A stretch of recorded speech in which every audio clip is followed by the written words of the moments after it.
I have a deep interest in the youth, and I greatly desire to see them striving to perfect Christian characters, seeking by diligent study and earnest prayer to gain the training essential for acceptable service in the cause of God. I long to see them helping one another to reach a higher plane of Christian experience.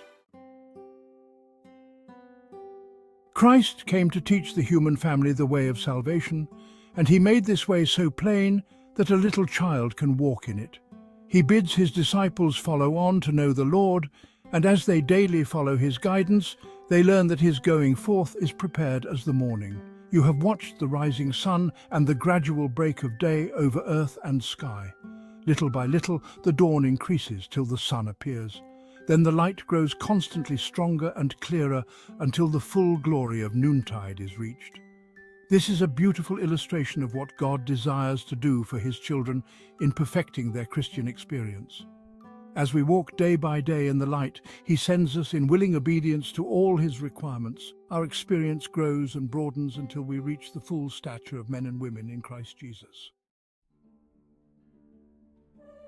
The youth need to keep ever before them the course that Christ followed. At every step it was a course of overcoming. Christ did not come to the earth as a king to rule the nations. He came as a humble man, to be tempted and to overcome temptation, to follow on as we must to know the Lord. In the study of his life we shall learn how much God through him will do for his children, and we shall learn that however great our trials may be, they cannot exceed what Christ endured that we might know the way, the truth and the life. By a life of conformity to his example, we are to show our appreciation of his sacrifice in our behalf.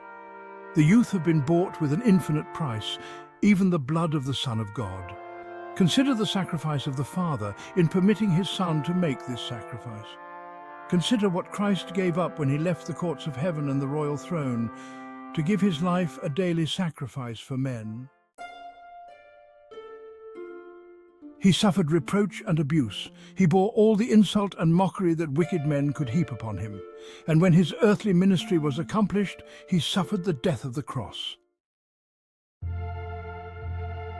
Consider his sufferings on the cross, the nails driven into his hands and feet, the derision and abuse from those he came to save, the hiding of his Father's face.